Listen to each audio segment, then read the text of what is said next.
What's up? Hey, Hey, man. Yeah. So just a little tired this morning. why Getting is it that? going. What's I, going on? I, I don't know. I don't know. It just had a big day already. Been to the gym. Took the dog to Yeah, go to the yeah, park. Play with the other doggies. Started working already. Took a shower. Here we are. I've had a big day already. yeah. No kidding. It's time to wrap it up then. Well, I got a big day ahead of me. So it's I got good stuff going on Oh, as that's we head good. into the weekend. So Right, right. welcome to Happy Over Friday to 50, you. starting over everyone. Danny Yeah, Edwards. and I'm Merle Garrison. Happy Friday to you. Yeah. Hey, I want to tell you something about last week. So last week we had a special guest on, Debbie Weiss, and we did a really interesting podcast about her book, which was it was about, I'm trying to find the share, and what you know it, 2 seconds ago I could find it. No, I know why I can't. And we got some really good feedback on it, and got a really nice comment from someone as well. And it is right here. So our first of all, what our podcast was about last week was Crash Course in Dating Over 50. Debbie wrote a book available as is, A Midlife Widow's Search for Love. And it's a really good book. I finally finished the whole thing, and what a roller coaster ride of finding, it's like a kind of a coming of age story where she was very sheltered in her marriage. And at 50, her husband dies of cancer rather unexpectedly, and she is left to find herself in that big void in your life. Could you imagine the void you would No, have? no, I can't Yeah. imagine. I saw my mom go through it, but Oh, still, right. I mean, you can't relate to it unless you go through it. I think. And it's interesting because her and I were talking in the podcasting about, I said, Debbie, do you have any advice that you'd give to our audience about getting started with dating? And she said, give yourself time, heal, find yourself before you get going. But I was thinking, speaking to what you just said, is how honestly, how you got this giant void. I think it's kind of natural. You're going to try to find somebody to fill it as you're trying to find yourself, as you're reaching out to friends and family. You're doing all of that, you're flailing. Yeah, And yeah. so I think what it takes is a lot of self forgiveness in that time. But I will say this, is that I think her book would be an excellent read for anybody and everybody in this position, because you'll learn some of the lessons the easy way rather than the hard way. She learned a lot of lessons the hard way in this book. So we got feedback right away, and I hope she doesn't mind her name being up there, but her name is Lee. And she said, I just finished listening to your podcast with Debbie Weiss. I want you both to know that I was one of the first people to pre-order your book, Debbie, back in August. It was one of the most informative and insightful books I read in a long time, honestly. I couldn't put it down. I love the humor. It was very humorous, the vulnerability, and could relate to almost every single one of your experiences. The similarities between you and I were uncanny. I too was widowed at the age of 50 and spent most of the last 9 years rebuilding my life as a single person. Also, trying a number of dating sites, which I found to be exhausting. Boy, we talk a lot about that too. Mm, mm. Your experiences are parallel with mine, although I've not found a match yet as of yet. It was so refreshing to know that dating in my mid 50s after becoming a widow, I was not alone. I can imagine how you would feel like that. Thank Hmm. you so much for writing the book, and I have highly recommended your book to a number of my friends who also loved it. I wish you great success with the book. You deserve it. So I thought that was excellently written and very thoughtful. Certainly meant a lot to Debbie. I just made mention, thank you. I'd forward the message on and let us know if you have another subject you'd like to tackle for us here on this podcast. And I wanted to mention that to all of you. listeners, that if you want to go to any one of these podcasts and type a comment in here, make a suggestion as to something that you would like to see or hear on here, let us know. It's really not a problem. It's easy for you to do. And it's just at over50startingover.com. Debbie replied, Lee, thank you for the awesome words about the book. I really appreciate it. And to hear that it made you feel less alone means a lot to me. It was a big reason why I wrote it. Life felt so surreal after being widowed, especially dating, often terrible. And I thought, this just can't be me. This can't just be me. Thank you for recommending the book to friends. This is so important for a new author. I think that's a huge task, to find ourselves as people on our own after spending many years as part of a couple. Our stories are similar in timing. 10 years in April, with much gratitude, Debbie. So I thought that was very thoughtful. Wanted to share that with you guys. It was a really good podcast, a super good book. It just seems like dating in general is just a tough thing. I mean, it doesn't matter what age you are. It does complicate things as you get older in life. And I think, one of the things that I've seen out here in Phoenix is that it's a much older population out here, and it's because people come here to retire, and there's a lot of retirement communities, and we end up getting into a lot of conversations about dating, and it's an interesting phenomenon here, because it seems to me like the women are at the biggest disadvantage, because there's 20 women to every man that's single at an older age. So the guys seem to have quite an advantage when it comes to dating when you're older. It's a heck of an advantage. They really do, and it makes it a very frustrating situation for women and finding somebody that really cares about them. These guys are all about good time Charlie and getting out there and having a good time, and these women want to find somebody to settle down with, and so there's inherently there's a big conflict there. Well, her and I talked a lot about that on the podcast, because I just was so embarrassed for the behavior of the men that she dated across the board. And I want to make sure that I let you guys know it's not a men bashing book at all. She is very humble about her deficiencies, whatever word you want to use, and naivety going into all of that. And, so we just talked about how it's hard to be our best selves when we're so insecure. But I am embarrassed by men's behavior, even at our age and beyond. I'm embarrassed by men in general. I mean, it seems like men have really dropped the ball here in our society. Men, agreed. There's, I mean, I remember my dad used to say that anybody can be an adult, but it takes extraordinary character to be a man. And that's something that we see today. I just was reading a statistic that men aren't marrying like they used to in their 20s. 67% of young men at the age of 30 are still unmarried. And when I dug deeper into those statistics, what I was learning was it wasn't the men that didn't want to get married. It was the women who don't want to marry somebody that's less educated than them, less motivated than them. They don't want to be held back by a man. And what person would? I mean, that's logical to me. There's been such a movement, though, like you could take whether it's fourth wave feminism and Me Too and all that, and as usual in our society, we take it to the extreme, and it's complete men bashing. And whether you're mansplaining, man-spreading, there's a lot of sexism against men today. And the statistics I can't quote them verbatim, but the amount of men going to college versus women this day, there's quite a discrepancy. There is. There's more women going to college now. There's a lot of feeling of hopelessness with men these young men these days. And that's really the biggest message that Jordan Peterson puts out there, is that he had found that on YouTube, like 90% of his viewers were young men, and he was getting constant feedback about, thank you for validating me.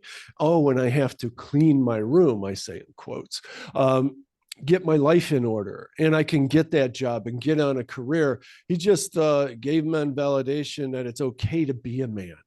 And there's just a lot of men bashing today, and it's quite a toll. What it's also has led to is, how do they say it these days? How do the kids say it these days? The cisgender. No, see, that's all I know. I'm not cool. Incel. And that was way off of cis.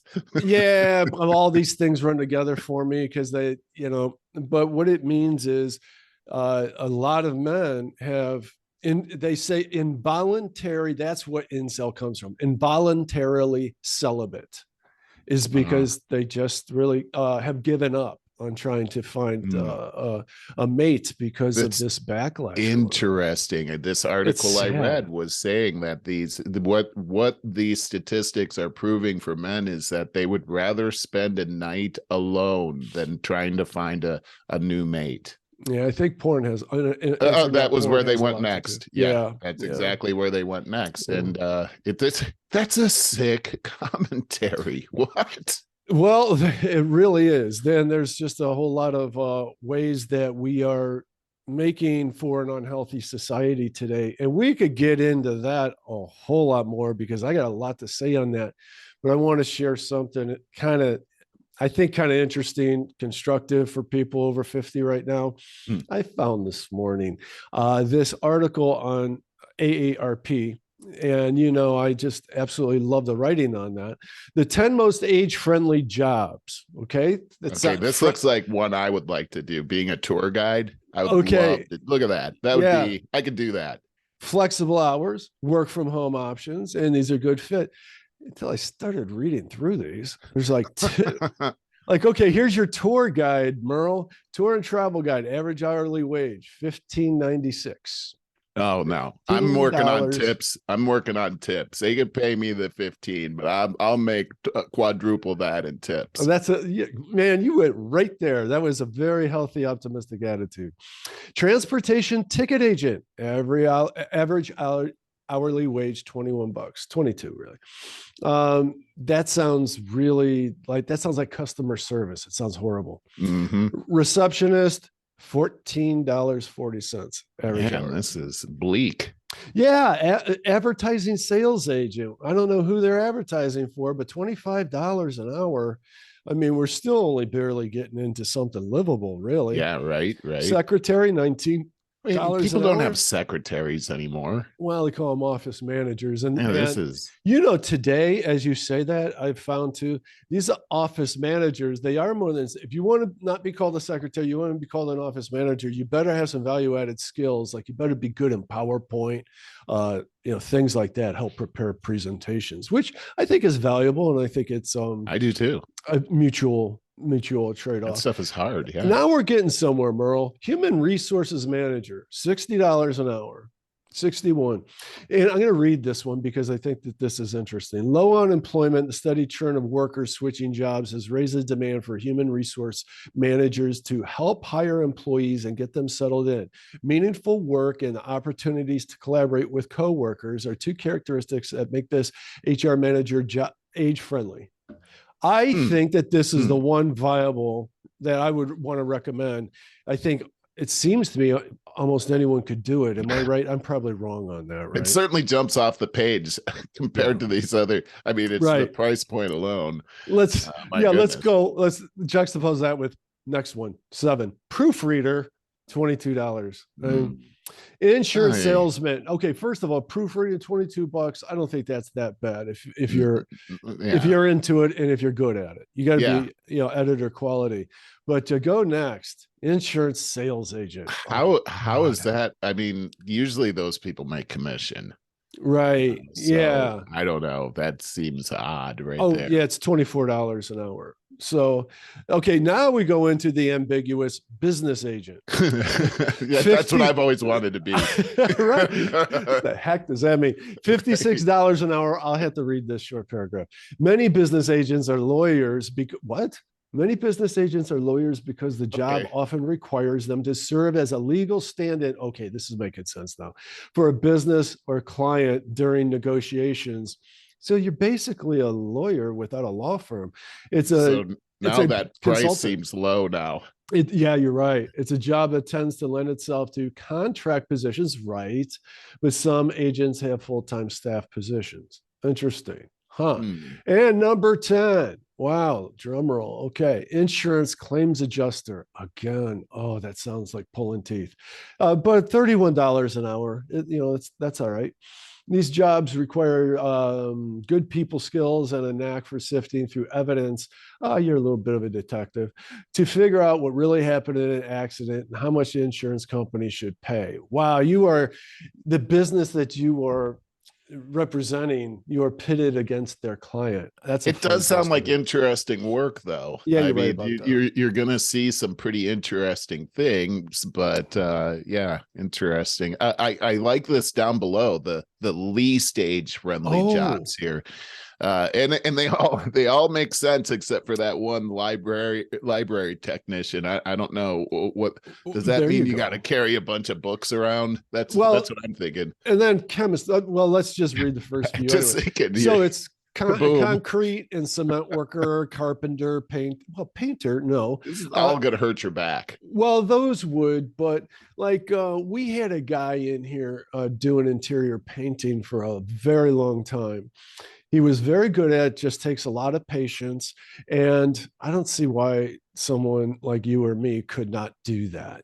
I think we could. I don't think this is saying that you can't do it. I think it's just saying it's least age friendly. And a lot of people our age have like, you're carrying around stuff. Oh, my aching back. You're a carpenter, you're a painter, you're a mason, all these things. You're moving around heavy stuff, tool and die maker. These are hard physical jobs. It's the library technician. I'm not sure what that is. Chemist, you're gonna blow stuff up because you're not thinking. You're thinking about I guess. A little late to get a start on that. Hey, I'm going to be a chemist. I'm going to go back to school for 8 years. Yeah. But furniture and wood furniture, dude, my brother and my uncle, who are both older than me, they do that as a hobby. Yeah. So I don't understand why that. It seems to me like it's all like you're laying down on the ground, you're contorting yourself to not do these really things. Not furniture or wood. They do it as a hobby, and I mean, they obviously really love it. Yeah. Yeah. I mean, I guess this is you getting into this right now. Like, hey, you want to be a furniture and wood finisher? It's maybe if you hadn't been doing that, maybe that's it. But I'd say, there's interesting article. Yeah, I thought it was interesting. Those pay points were a little bleak, though. Some were painful. That was a bit depressing. Yeah. Only a couple of them seem like really doable, unless it's kind of like you just want to get out of the house and make a little bit of money. I think that's a big thing because a lot of people they're supplementing their retirement income, right? So that's a little bit different than full time. I'm gonna switch gears now. Cool. And just chime in wherever. I got 3 words to say. Wow. The Twitter files. Very fascinating to me. Very. And it's uncovering a lot more. There's been panic going on internally at Twitter as this is unfolded. But it's clear that is it CSA and our FBI, our intelligence communities have urged all social media, the suppression of the Biden laptop, which affected an election, COVID information, all during COVID, and across all of social media. They have banned and shadow banned scientists and journalists who are saying things against their messaging, while allowing the Taliban to buy blue check marks to signify their credibility. Isn't that something? This is huge. And I know mainstream media is still not reporting on any of this stuff. But what's really happening, I mean, it's really coming to millions and millions of people, because millions and millions of people are actually listening to independent podcasts like I do all the This time. is true. And so a very large part of this country is becoming very, very well aware at just how, here's the thing. Here's the thing. You know what a fascist country really is? Yes, I do. Yeah, well, it's the mingling of a totalitarian type government with the media in order to control free speech and push a narrative. And it's largely the left that is throwing around the word fascist all the time, and yet it's the left that's doing this fascist behavior. It's interesting, isn't it? I find even calling fascism left is or far right is an oxymoron. It's just not. It's communism. Fascism and communism are directly linked. Communism's on the left. And I'm not saying the far right is good at all. I'm just saying that it's not a right thing. It's related to communism. So and one of the other areas of fascism is business, and fascists, they overtake all of business. They don't control, they don't own the business. That's the thing in fascism. They let business owners own the business, but they control the business owners 100%. They manipulate them. Yeah. And That's I also exactly want to right. make the distinction about when we say the left. Now, let me tell you straight up, liberals who want to fight for a decent working wage, who want to tear down gigantic monopolies that are controlling the company, that are doing the things that are for the best of us middle class people, they're on the left. I'm not sure if you can say that technically anymore. No, it's what's really crazy about that. I totally agree with you on this, Barry. Is I mean, it's a continuum, the left and the right, right? So as a conservative, I would say I'm just right of center. As a liberal, most of my liberal friends are just left of center. That doesn't mean they're leftist. I would consider you that way, Barry. You're a liberal. Liberals and conservatives, we've said this a million times, we have one major thing in common. We love America. We love this country. We'd fight for this country. We love our families. We love being able to provide for our families and being able to secure our posterity, our kids and our kids' lives, right? That we're all about that. We are united in that area. Leftists are not liberals. They hate America. I don't know the difference. I think if we wanted to really be as fair as we possibly could about that, like I'm only going to speak for myself, and I'll say there are conditions. I love America, but on these conditions, that if we could clean up this Marxist thing sweeping the country, and that is really, I think, being what's the word, truly oppressive to people's happiness, the pursuit of life, liberty, and the pursuit of happiness. Whereas I think people on the far left say, oh, we love this country as long as we can just continue to make some changes that Biden seems to be doing a very good job of implementing. That might be where we disagree. I could see why you would say that, because there's a lot of hatred. They want to fundamentally change the country. That's what the left wants to do. I remember Obama said that when he came into the office. Fundamentally changing the country means changing it from its existing America to something else. Yeah. That's what the left wants to do. That seems to be the agenda of the Biden administration to me. In fact, in the news recently, we just found out that there's a deal with the WHO to give pandemic response to 100% to them. That's going to happen on the 27th of the month. That is coming up. Check it out. It's a few days. So this is that fundamentally changes America and gives our sovereignty to an outside party. Now, is And there any chance that this does not happen? it looks like it's for sure going to happen. But here's what our recourse is that this, in all essence, is a treaty.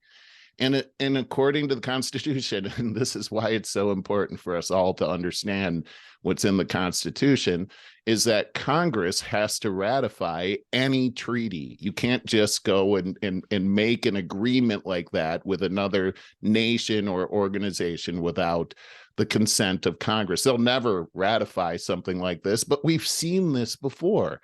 Under the Obama administration, we saw where there was a treaty with Iran regarding, it was called the nuclear deal. That was a treaty that was done purely by executive order. And so we've seen this happen before. The way that the Obama administration was able to get away with this was it happened at the very end of the tenure of Obama. So Congress didn't have a chance to weigh in on it. But we've seen this throughout history. For instance, at the end of World War I, when Wilson wanted to put together his 18 points with the Allies, and he went over there, they formed the League of Nations out of this whole thing. This was all Wilson's deal. When he brought it back to the United States to have Congress ratify it, they would not ratify it. So we weren't a part of that. It's interesting when you take a look at it, but the fact is that this is happening. It's something that's below the radar, and it's going to happen on the 27th of this month. It's staggering when I take a look at this, and that's what, to me, that's a leftist thing. Liberals would never do that. They would never try to cloak that either. They would come out and say, this is why we're doing this, and this is why it's good for America. They wouldn't hide it under the covers. And then, surprise, we belong to another non-government organization now. Well, even as you say that, though, why though? Then I can't put blame on leftists, only leftists, for that, because no, I can't either. We push bills through Congress, there's always cloaked crap in there. And now, if the majority of people saw that was a horrible thing, we could change that. I agree. But and let me just say this, that what I see here is that I think Trump was right about one thing, and that is that Washington is a swamp. Yeah. And I see that the leftists seem to have hijacked Washington. And I am most disgusted with the Republicans, who have done absolutely nothing, and they stand there and watch and let it happen. And there's an old adage that says that bad things happen when good people stand by and just watch evil happen. Yeah. And evil's a strong word, but giving away our sovereignty, to me, is evil. On top of that, I'm more disturbed about this than anything, and that is Biden just gave away another $500 billion to Ukraine. How is he able to do this? And I believe he's at let me see here, 113 billion. Yep. I mean, how is he able to do this? And counting. And that's after he left how many billions or hundreds of billions of in Afghanistan. Yeah. And we're just putting us into a recession that'll last through 2 generations at least if this keeps going. It seems like there's a desperation by the military industrial complex to and probably the World Economic Forum and all of those deep state organizations to, hey man, this guy could die at any moment, and we certainly know he's only got 2 years left. Let's siphon everything we can out of this country right now while we can. So it's alarming what's going on right now. Oh, it really is. I mean, we saw it this week. Biden goes over to Ukraine on President's Day, which a lot of people were outraged about that, especially because of what's happening in your neck of the woods with Palestine, Ohio. And here he is over there. Did you see him walk out into the courtyard and the air raid signal goes off? I heard about it. I didn't. Okay, so it was a very dramatic scene of him coming out, but it was also surreal because he comes out into the courtyard with Zelensky, and this air raid goes off, but they don't change expressions. They don't step up. Nobody seems Mm. concerned. I don't know about you, but an air raid signal comes up and I'm outside, I'm looking for cover, you Right. know, but they didn't. And then later CNN reports these guys from CNN have been in town for 5 days before that. And they're saying, we haven't heard any bombs exploding in the whole 5 days we've been here. We haven't heard any air raid signals whatsoever until Biden walks out into the courtyard, completely staged. Right. And and this is it. The staged drama is to extract dollars out of my pocket and your pocket. And and we don't, do we have a vote on this? Can we, do the American people have a chance to weigh in and say, hey, we don't want to fight a proxy war using Ukrainian bodies to fight our enemy? And these, I mean, think about when they brag about how many weapons we're sending over there. Yeah. We're killing people. We're killing people. Okay. Well, not only that, with our tax dollars. And I also want to mention that I listened to Crystal and Sagar. They were talking. Sagar is really up on this stuff, and he was quoting reports that most of this weaponry, tanks and so forth, actually never show up. That's what I've heard too. And there's no accountability whatsoever here. I mean, we don't know what they're doing. We don't know anything about their government. And we keep hearing about, well, we're trying to save democracy. Is Ukraine really a democracy? And by the way, God, no, they're not. We don't have a democracy. We have a republic. So there's a big difference between a democracy and a republic here. So everything they're saying is rubbing me the wrong way. I know. And there's another quote that I'm going to screw up, but it's something like, and it was from Sagar, that the military has something like $13 trillion unaccounted for in the last 10 years. Absolutely no accountability, no accounting for that money whatsoever. And you know, Barry, these dollar amounts that we keep throwing around it's kind of interesting because you know, I heard Janet Yellen in a speech this week talking about how they had planned on sending another $10 billion additional on top of the 123 or whatever it was $1 billion. Now another 10 billion we're going to throw on top of that, above and beyond what Congress has already approved. And so I was watching a show. Okay, what could the United States do with $10 billion if we kept it? And one of the things we could do is we could pay off all of the out-of-pocket expenses for cancer survivors here in the United States. That would cover all of that. It would cover the expenses for everyone going to college. Everyone in the United States could go to college on that $10 billion. I mean, imagine that. Just putting that dollar amount into perspective is interesting, because we think, oh, $1 trillion, $1 trillion. Yeah, let me get $1 trillion out here. You know, I mean, a $10 billion is an astronomical figure. Where is this money coming from? Well, I'll tell you, they're just printing it. They're printing it, exactly, which we know is the root cause of inflation. And they had the nerve to do the Inflation Reduction Act, which I haven't seen that working. Just last January, they ticked up 5-point-something%, and this isn't going away. This is not going away. No, this looks like a recession to me that's going to go on for a very, very long time. So I don't know what we keep just throwing money at a country. And my question it's total embezzlement. It's 100% going to the military industrial complex, who give it kickbacks to Biden and all his cronies, you know, everybody that they need to keep quiet, probably paying off the media. It's an enormous amount of money. In Afghanistan, we knew that a big chunk of it was going right to the leaders there. Right. Yeah. So it's disgusting. Here's my question, Barry, is when do we win? Like what this is it. This is the perfect money pit.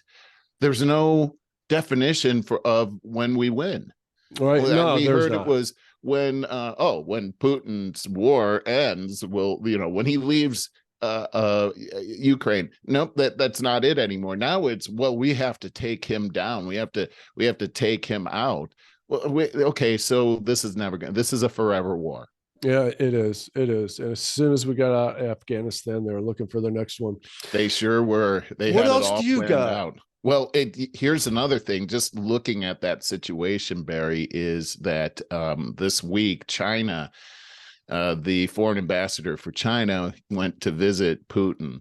And what it's looking like is that China and Russia are about to collaborate on this Ukrainian scene against the United States. And this is, as we can see, this is a big showdown here. Yeah.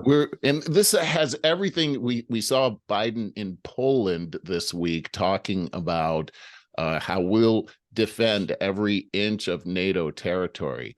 So here's the president of the United States promising our arms, our people to fight a war, a European war, one that really has very little to do with us here in the United States. It's like, he's already setting it up. What you're setting up a World War III conventional war scenario. We're already in World War III right now, as far as I'm concerned. But this is a conventional World War III, and you're tempting a nuclear response from Russia. Are pushing us to the brink in every way. And this is one you said a while back ago about the World Economic Forum. I think it was you, but that they don't care about the United States. They just move to the next country in line. And it really seems like exactly the right case, that just push us right to the brink of nuclear war. I mean, we're flirting with it, and obviously draining all the money out of the country for now and future generations. And boy, I had a point there that I completely forgot about. Well, while you're thinking about that, the other thing that's happening as we're bleeding out of a major artery, we are about to be confronted with another war between China and Taiwan, and we've now sent additional troops there. That happened this week, and they're saying it has nothing to do with what's happening between China and Taiwan, which is BS. But this is heating up, and when that happens, then we'll be having to deal with multiple hotspots here. And do we even have that capacity at this time? We know that's the real pearl for China, is to take on Taiwan. There's a whole history there. But when China does that, three other nations are in the crosshair. Australia, Japan, and the Philippines. Once those fall, then China has a clear path to the United States. There's really very little stopping them from being able to encroach on our shores. So a lot of stuff happening. It doesn't seem like it's being handled well whatsoever by anyone on our side. And I just pray for a miracle here, because something's got to change. In the meantime, Barry, I wanted to ask you, with all of that happening on the world stage, you have something happening very close to you in Palestine, Ohio. I just wanted to get your take on that whole thing. Well, it's absolutely disgusting, because I've actually followed it a lot. Crystal and Sagar talked about it a lot. They interviewed a local reporter from there who really did a terrific job. And you can't even you could imagine the amount of frustration and anger that they have going on there. And they've been very much ignored. The mainstream media has very much ignored this story. Obviously, Biden and Pete Buttigieg, our transportation chief, whatever his title is, have completely ignored it. I think he's due to go there today, isn't he?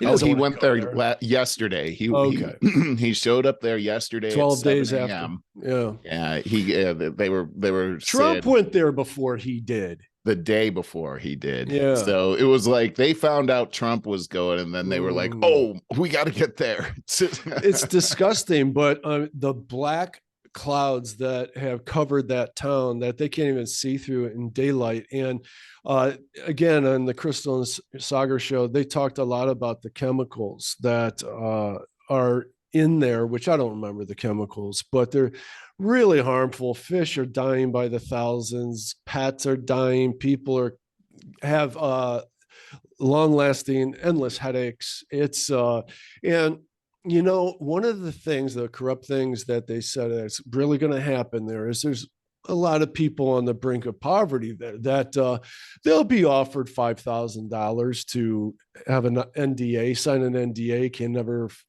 sue again in the future. And so when they develop cancer and their loved ones develop cancer, they'll have no repercussions. And, you know, if you're $10,000 in debt, that's almost it's going to be a hard thing to turn away from. It's You're just right. so twisted. And so it all came about because of the transportation industry was just another big business just kept saying that, well, we've had too much regulation. We've been putting too much money into the training and preparedness of these trains, and, you know, almost nothing ever happens. And so they keep stripping away those dollars and taking them as profit. And so then this happens, and it's been really a big cover up. Yeah, you know, Oh, wait a minute. And I want to say this whole immediately they come out with the crisis communications person who's talking about this controlled burn. Yes. Yeah, I don't know. I don't really know if that's totally the case. That sounds very nice. Hey, yeah, thank you for burning these chemicals in our atmosphere here. But everything about this sounds really like a massive cover up. Yeah, no kidding. I mean, I have no idea what's going on here. I'm hearing things like, not only was this, because this didn't come out into the mainstream media for days until I think it took like 4 or 5 days for me to even hear about it, and it still wasn't being covered in the mainstream media. So yeah, this is huge. I also heard that there's a history now of a whole bunch of derailments that have happened around the country over the last few years. So this has been something that has even been further covered up. And here's something that I want to know is that it was one of the chemicals was vinyl chloride. And that's what they were burning. It seems like such a strange remedy is to burn the chemicals. That doesn't said it had the possibility of becoming a gigantic explosion if not. That's what I heard, but it just seems like, well, light it on fire doesn't seem like a good idea if you think it's going to explode. I don't know the logic on that.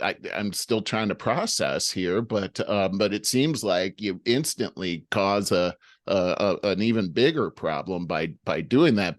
But here's the thing, and it wasn't the only chemical, but the main one was vinyl chloride. I found out that is used in making plastic products. It's some kind of a polymer.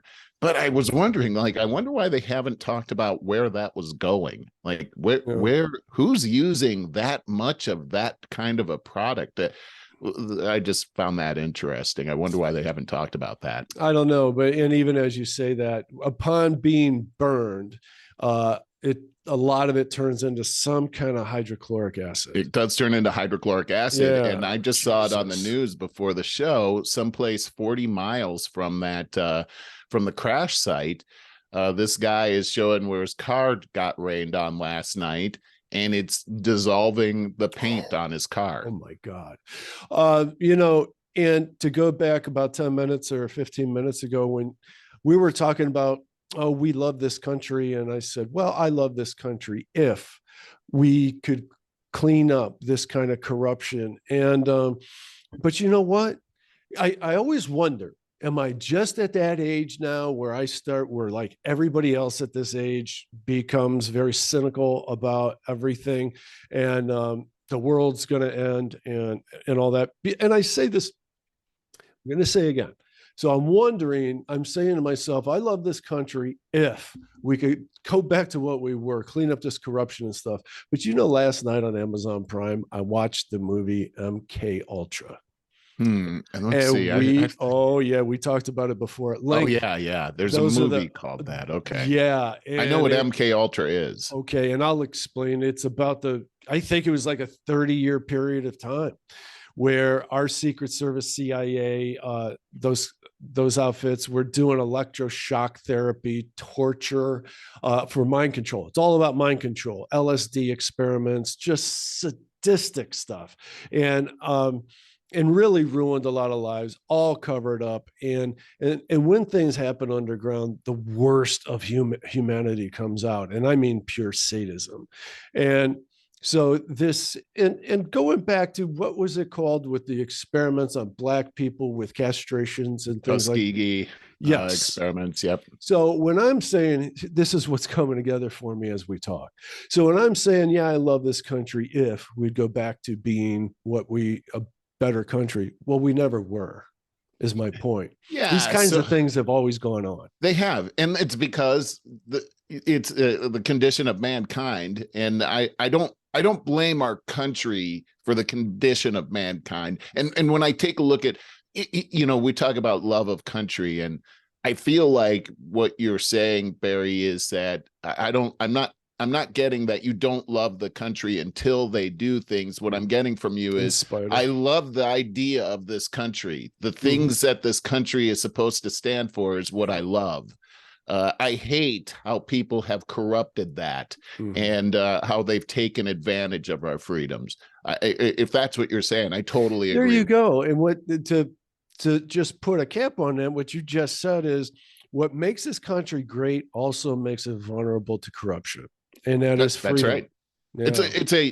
It's a privilege. This is the thing, is that this whole crazy notion, oh, you're privileged because you're white, or you're privileged because, we're privileged because we live in this country. Yeah. It's the definition of privilege is in the Constitution, is that we have the right to life, liberty, and the pursuit of happiness. Right. That is a privilege, right, which is being taken away, because what we see is that people take advantage of that privilege, and rather than putting systems in place to mitigate that, what we're saying is, wait a second, this is out of control. We have this much privilege. We need the government to come in and protect us from this.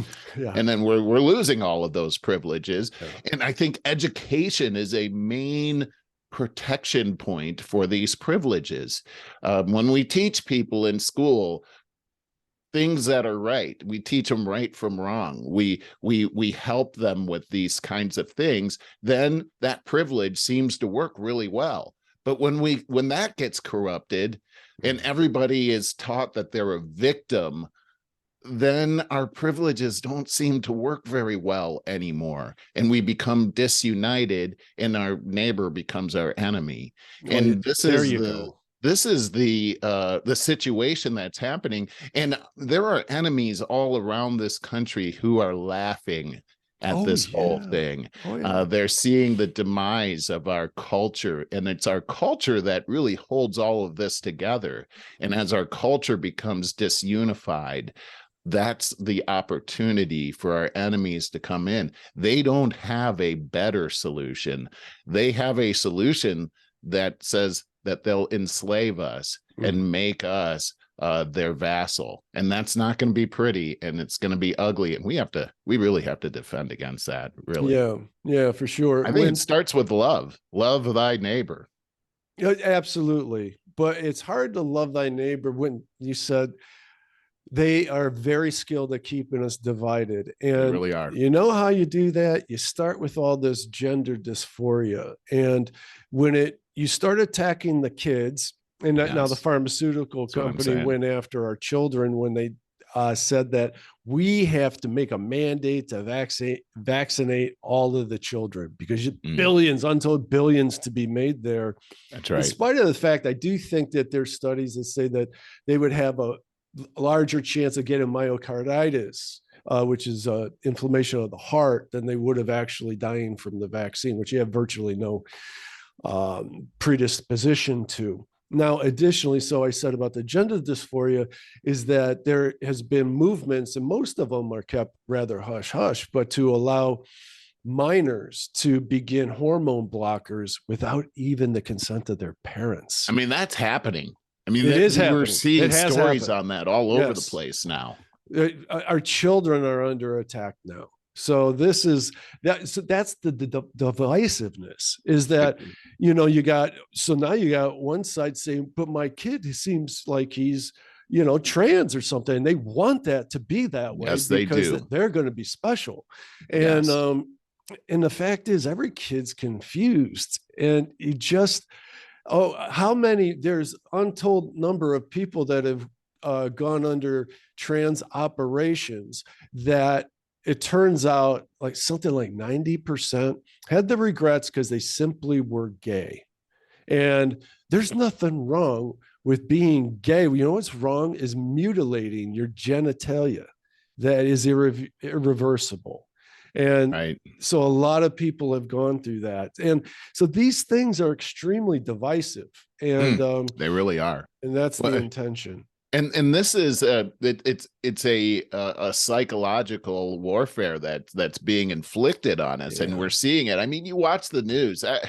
I mean, I don't watch MSNBC, but what I have seen is, I can't even believe that they allow that to be on TV. But it's pitting races against each other. It's pitting men and women against each other. It's pitting trans against lesbians. It's pitting everybody against everybody. It seems like this is a propaganda channel for our enemies, and it's really taking a toll on our, like I said, it's our unity here in the United States. That, I mean, it's called the United States. Come on. That's the key to this whole thing. And we keep hearing that, oh, it's diversity that's our strength. And while diversity is good, that we all come from different places with different mindsets, I think that's it. The thing that's key here is that we're all united in our diversity. Yes. And we never hear that. Right. Yeah, not when the president exactly gets elected and tell us that white supremacy is the biggest problem in this country. Right. That's unbelievable. Wow. I mean, I didn't know that. That's a Manchurian candidate right there. It really is. I was watching a press conference last night, Jean-Pierre, and she was talking about the response to this Palestine, Ohio disaster. And the press was really giving her a hard time about, well, how come the president hasn't been there? How come Buttigieg hasn't been there? And she kept saying the same narrative over and over and over again. Well, there was a response. We sent multiple agencies down there. They were on the street hours after the disaster. They were doing this, they were doing that. And this is, the president made these things happen. And that was her response. It's all lies. They asked her this, the same question different ways, and she answered it the exact same way, just in different orders. But she said the same thing about this amazing response and all these agencies that were all there.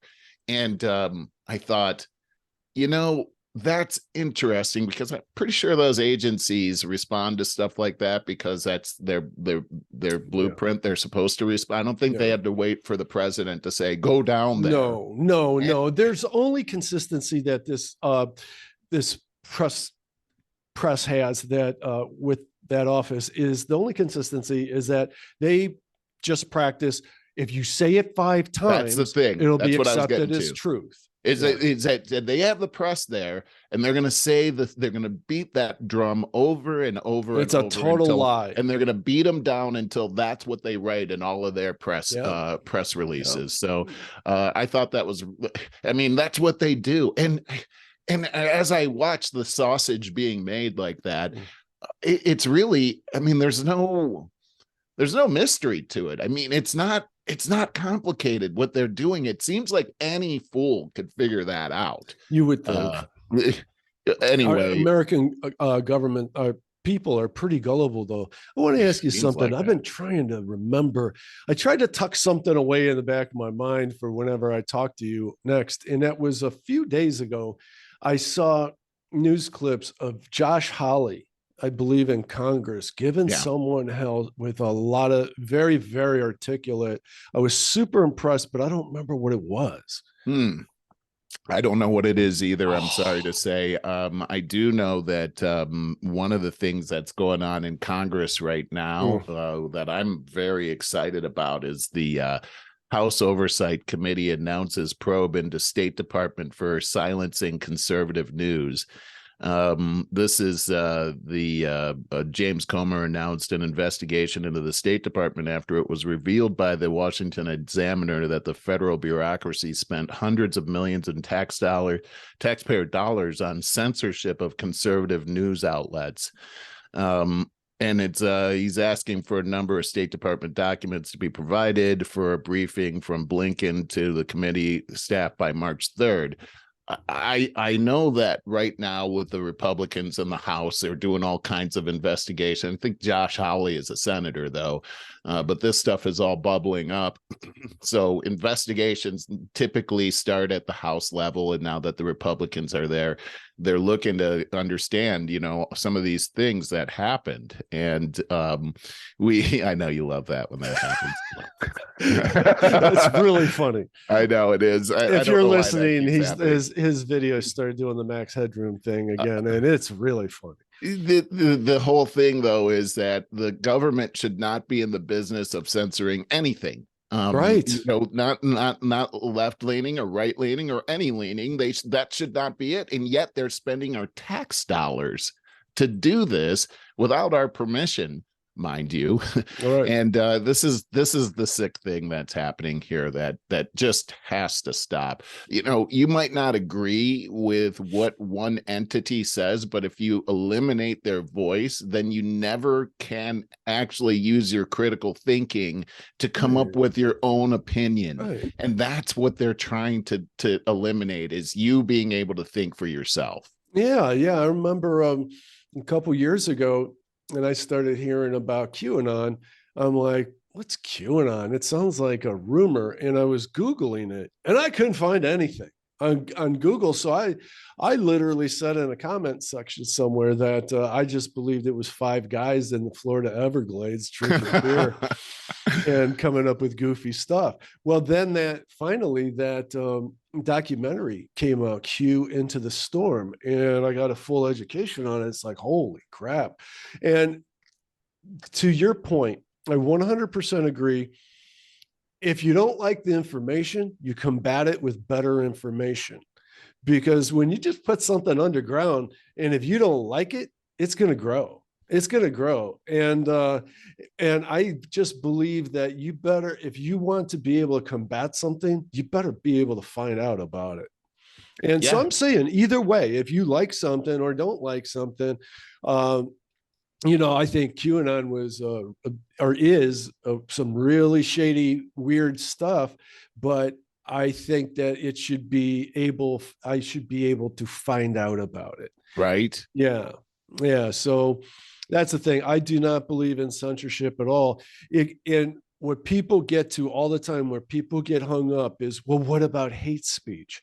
Well, you try to define hate speech and you're going to go right into full-fledged censorship. That's exactly right. That is a slippery slope right there. Right. And actually, freedom of speech in the First Amendment was actually designed to protect hate speech. Yeah. If you really want to know, because nobody needs protection from happy speech. Protect us from that. You're free to say something good. That's always been the case. Right. It's freedom to say things that people don't like is really why that's there. So, I guess a moral to the story about what we've been talking about for a good half hour, if not more, is the propaganda, the misinformation, the corruption, and you can't do anything about any of that if you don't have freedom of speech, and we don't have it in the media. That's right. Because you're completely disarmed. You're disarmed. If you don't have the information, you're disarmed. You're totally disarmed. And you can't get to anybody, even in the Daily Mail, where I like to put comments dwindling amount of articles that they allow comments on. And then the ones that they do, they'll say that comments are moderated. And then once in a while, they say comments are not moderated. Those are the ones I look for. If you put in any form of military industrial complex, and I mean, I'll do tricks to try to abbreviate it, use a number 1 instead of the I, that kind of stuff, it's censored. It's 100% censored. Isn't that something? That's a big secret that they don't want out of the bag. Barry, this takes me to the next thing I wanted to talk to you about, which is James O'Keefe and Project Veritas. So did you see that James O'Keefe was ousted from his position of CEO and chairman by his board? Wasn't he the founder?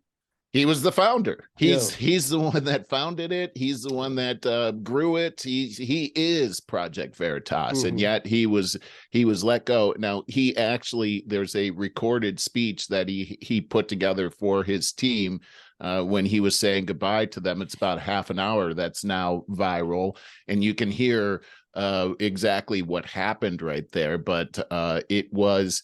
What happened was Project Veritas, and you and I talked about this. Project Veritas put out you know what they do? They secretly record people, and they got a board member from Pfizer to say that they were supercharging viruses in order to create vaccinations for them, and he didn't know he was being recorded. Well, you know what that is? It's gain of function. Yeah, right. And that's it. That's highly illegal. So the story breaks. It happens to be Project Veritas's biggest story ever. They got the most views out of that than anything else. And within 2 weeks, the board gets rid of their CEO. The coincidence? Well, take a look at Frontline Doctors now. Simone Gold is the CEO of Frontline Doctors. It is the big resource of information for people that did not want to take the vaccination. These people were all over that. It's a direct affront to Pfizer, and the board voted to get her out of there as well. Wow. And she lost her job as CEO of that company because of the board as well. And so look at the power that a company like Pfizer has. And we go back to fascism, Barry. This is how fascism works. And it is a dirty, dirty business. And these people we talk about information and how in a fascist society, information has got to be 100% controlled. In a communist society, that's the same thing. Look what's happened, how they use the arm of business in order to shut down communication, in order to shut down dialogue. And here in America, our whole country is based on us sitting down and reasoning together.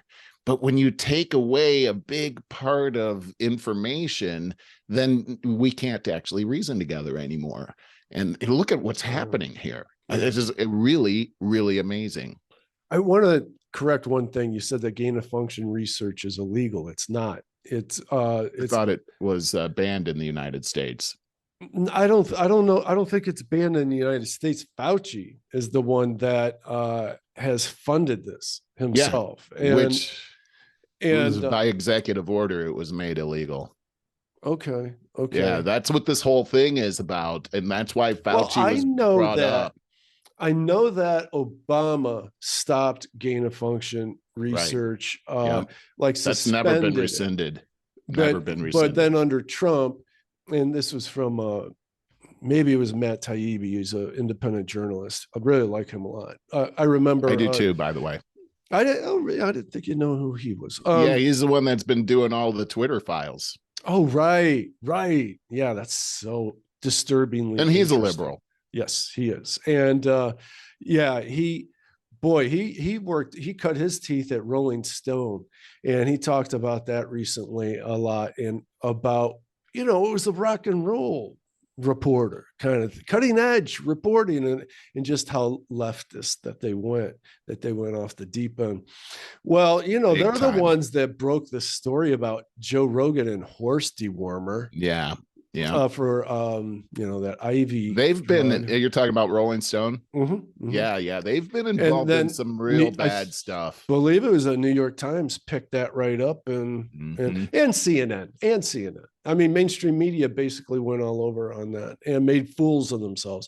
And I wonder why their ratings have gone right in the toilet. So, I mean, they did something. Remember that story, the hit job they did on General McChrystal out in Iraq, and they brought him down, and they were working in collaboration with the Obama administration, and these guys have been involved in some crazy, the Rolling Stone magazine. Okay. It's supposed to be about rock and roll. What?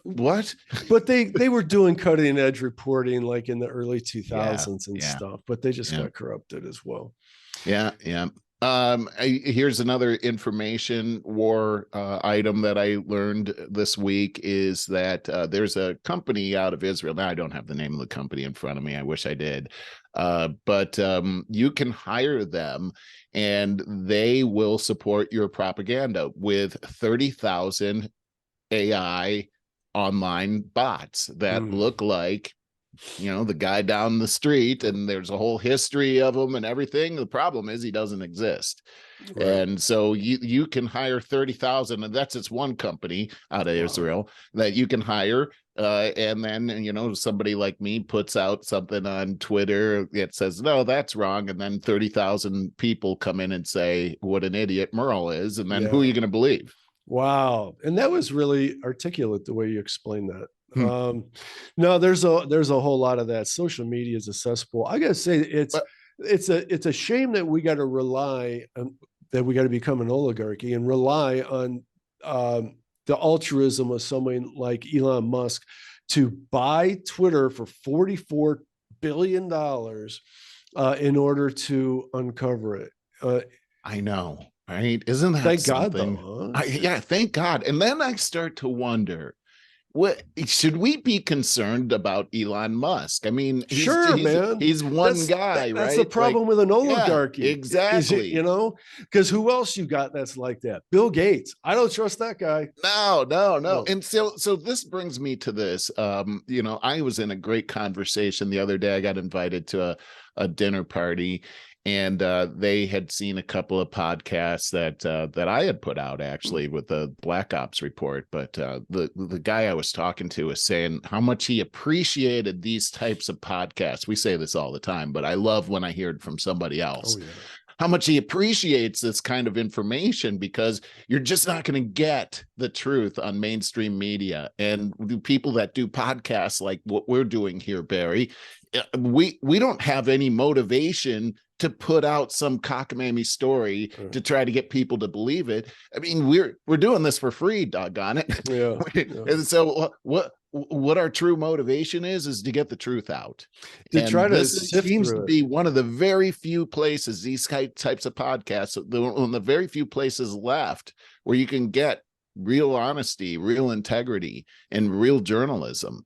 And it's a shame, but it also offers up an opportunity for people like us to be the watchmen. And because we care about this country, we love this country. We don't want it to. This is why we're doing this, because we don't want it to get screwed up. We want people to understand. Right, but I will say we're certainly not journalists. We're not going out there and collecting information. No. On my other show, we are.